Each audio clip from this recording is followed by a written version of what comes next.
സംസ്ഥാന ജൈവവൈവിധ്യ board പറൈക്കാട് government Ayurveda ഡിസ്പെൻസറിക്ക് സമീപം ജൈവവൈവിധ്യ ഉദ്യാനം നിർമ്മിച്ചു. ചങ്ങലം പരണ്ട, ഈന്ത്, നിലനാരകം, ദന്തപാല, ചിറ്റാടലോടകം, ഉഴിഞ്ഞ, വാദംകൊല്ലി, മരൽ, സർപ്പപ്പോള തുടങ്ങി ധാരാളം ജൈവസസ്യങ്ങൾ ഇവിടെയുണ്ട്. ജൈവവേലി, നടപ്പാതകളിൽ കയർഭൂവസ്ത്രം, വായനമൂല, സെൽഫി പോയിന്റ്, കമ്പോസ്റ്റ് യൂണിറ്റ്, ഫലവൃക്ഷങ്ങൾ, നാടൻ മരങ്ങൾ, ഔഷധ സസ്യങ്ങൾ, വംശനാശ ഭീഷണി നേരിടുന്ന മരങ്ങൾ എന്നിവയും പാർക്കിൽ ഒരുക്കിയിട്ടുണ്ട്. ഓരോ സസ്യങ്ങളുടെയും പേരും വിവരങ്ങളും അടങ്ങുന്ന QR കോഡും സ്ഥാപിച്ചിട്ടുണ്ട്. 15 സെന്റ് സ്ഥലത്താണ് 5 ലക്ഷം രൂപ ചിലവിൽ ഉദ്യാനം നിർമ്മിച്ചത്.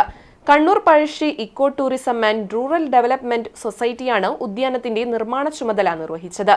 2 വർഷത്തെ പരിപാലന ചുമതലയും സൊസൈറ്റിക്കാണ്. സംസ്ഥാന ജൈവവൈവിധ്യ ബോർഡ് മെമ്പർ KV ഗോവിന്ദൻ ഉദ്യാനം ഉദ്ഘാടനം ചെയ്തു.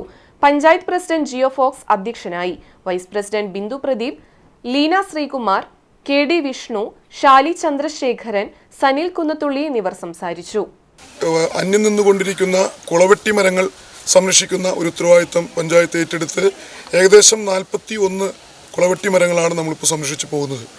അതുപോലെ തന്നെ ഈ ജൈവവൈവിധ്യ ബോർഡിൻ്റെ നിർദ്ദേശങ്ങൾക്കൊക്കെ അനുസൃതമായി ഇപ്പോൾ ഇവിടെ ഒരു പാർക്ക് നമുക്ക് അനുവദിച്ച് കിട്ടിയിരിക്കുകയാണ്.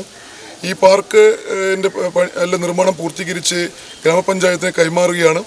കൈമാറിക്കഴിഞ്ഞാൽ ഇവിടെയുള്ള കമ്മിറ്റികളും നാട്ടുകാരും ഒക്കെ കൂടിച്ചേർന്നുകൊണ്ട് ഈ പ്രദേശത്തിൻ്റെ ആവാസ വ്യവസ്ഥ പരിപാലിക്കുന്ന ഉത്തരവാദിത്തം ഏറ്റെടുത്തുകൊണ്ട് മറ്റുള്ള പ്രദേശങ്ങളിൽ കൂടി ഇത്തരത്തിലുള്ള പാർക്കുകൾക്കുള്ള സൗകര്യങ്ങൾ പഞ്ചായത്ത് ചെയ്തു കൊടുത്തുകൊണ്ട് ആവാസ വ്യവസ്ഥയെ കാത്തുസൂക്ഷിക്കാനും മനുഷ്യൻ്റെ നിലനിൽപ്പിന് പോലും തടസ്സം സൃഷ്ടിക്കുന്ന രീതിയിലുള്ള ഇന്നത്തെ പാരിസ്ഥിതികമായ ആഘാതങ്ങളിൽ നിന്നൊക്കെ നമ്മുടെ പ്രദേശത്തെ രക്ഷിച്ചെടുക്കാനും പറ്റുന്ന ഒരു പ്രവർത്തനമായിട്ടാണ് ഈ പരിപാലന കമ്മിറ്റിയുടെ പ്രവർത്തനം മുന്നോട്ട് പോകുന്നത്.